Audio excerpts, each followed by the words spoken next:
Hey there members, happy Sunday. Today's the 15th of November, which means tomorrow is the 16th and brings us another Mobility Monday. For a Mobility Monday video, we will be using a dowel or a club, a golf club. What you can do is we're gonna start off with our external rotation. You're going to take your club and put it like this. You're going to then use your hand and pull back, creating an external rotation stretch, okay, in that shoulder capsule, okay? So after, again, you don't wanna crank on it, right? You don't wanna really jerk on it. You just want to hold it and slowly pull to really stretch the pec out. Okay, so after that, you're going to lay up against the wall, hands about shoulder width, a little bit wider, maybe 90 degrees on the head and the handle of the head and the grip of the club.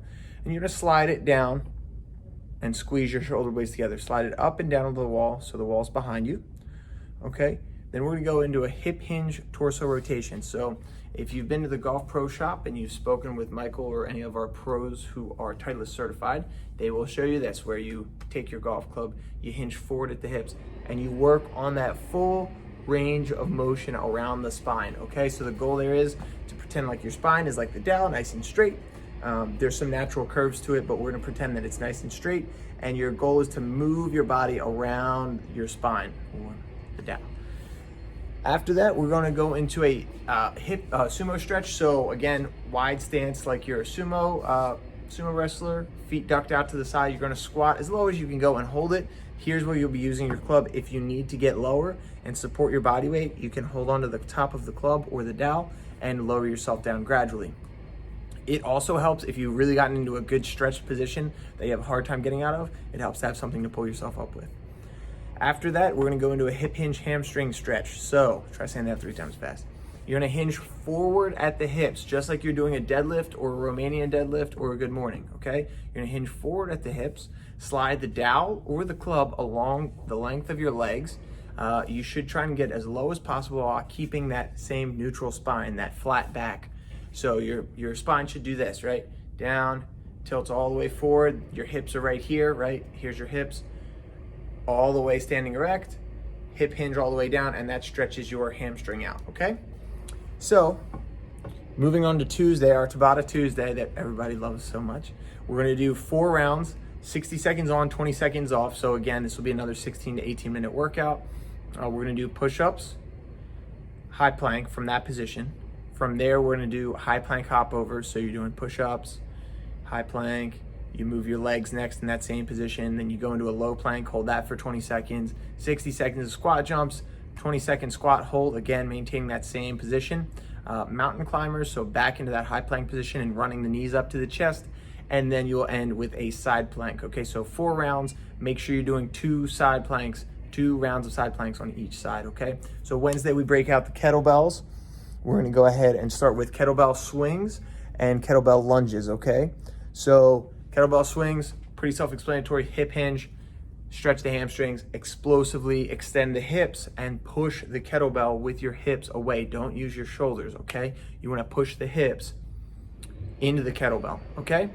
After you do your swings, we're gonna do kettlebell lunges, so you can hold the kettlebell here up by your chest or down in between your legs and lunge forward with 1.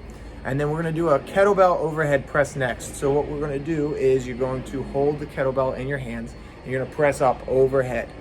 From there, we're gonna hinge forward at the hips, keeping a neutral spine, and row the weight into our stomach area, okay? One thing to keep in mind when we're doing this is you want the shoulder to go open this way as the elbow sweeps down below your side. It's very tempting, and you see a lot of people do rows like this. You actually want to recruit the lat by rowing this way to the best of your ability, okay? After we do our rows, we're going to go into kettlebell squats. So again, weight hanging in between your legs, holding onto it with both hands, feet shoulder width apart. You're gonna squat down as low as you can go, and we're gonna end with a deadlift. So same idea as Monday's workout with the hip hinge. You're gonna hinge forward at the hips, stretch the hamstrings, and then slowly stand up, okay? That is all to be done 3 rounds. Weight that is going to be about 8 reps is like your upper limit for that, okay? We're going to switch to our ab day, our Thursday ab day. We're going to do 3 rounds here, train a little bit more of the muscular endurance for our abs, so 15 reps, a higher rep range. We're going to start with a low plank with leg raise, So low plank position, and you're gonna alternate legs. You only wanna get your feet up maybe 3 inches off the ground. The main movement should be coming from the glute and not the lower back. If you feel it in your lower back, just hold a normal plank or modify it slightly. Next, we're gonna go into a single leg glute bridge. It's like a 2-leg glute bridge, but with 1 leg. The goal here is to keep the hips nice and even, okay? You wanna keep from pitching to either side. It's very common that if the leg is on the left side, when you extend, this happens, right? So your leg straightens and then your hip drops off on the leg on the same side of the leg that is lifted in the air. Okay, so after we do that, we're gonna go into a side crunch. So you're gonna lay on your side, arms straight out in front of you, and these are also known as jackknives. You're gonna try and bring your elbow to your knee. Okay, so you're gonna effectively crunch your body in half. A standing version of this would be the oblique crunch. So you're pretty much gonna be doing this, just laying on your side, okay? So pretend this nice pillar here is the wall. I'm laying on my side like this, and then I'm pushing slightly off of the wall to get off of the floor to get my knee and elbow together, okay? Hopefully that was a good demonstration for you. Heel taps, you're gonna lay on your back, neutral spine. You're gonna tap 1 heel on the ground at a time. And then finally, we're gonna do 12-inch holds, okay? These are like 6-inch holds, a little bit easier on your lower back. If you need to jam your hands under your hips, I would maybe not recommend that, but if you need to do it to complete the exercise, feel free to do so. That's one of the reasons we're training the abs, is to be able to stabilize the pelvis when we do exercises like this. So eventually we want to get you to a point where you're not putting your hands underneath your hips. We want you to be able to do that with your abs, okay? Finally, we're ending with our last weighted workout on Friday. We have 4 rounds of 12 reps, so a little bit lighter weight, but more of it, so higher volume and slightly lower intensity. Kettlebell goblet squat, weight goes up on your chest, head up, chest up, nice and tall. You're gonna squat down. Kettlebell front rack lunge. You're gonna get the kettlebell into this little crook of your arm and lunge forward with the opposite leg. This will recruit your core more and challenge you to stay upright.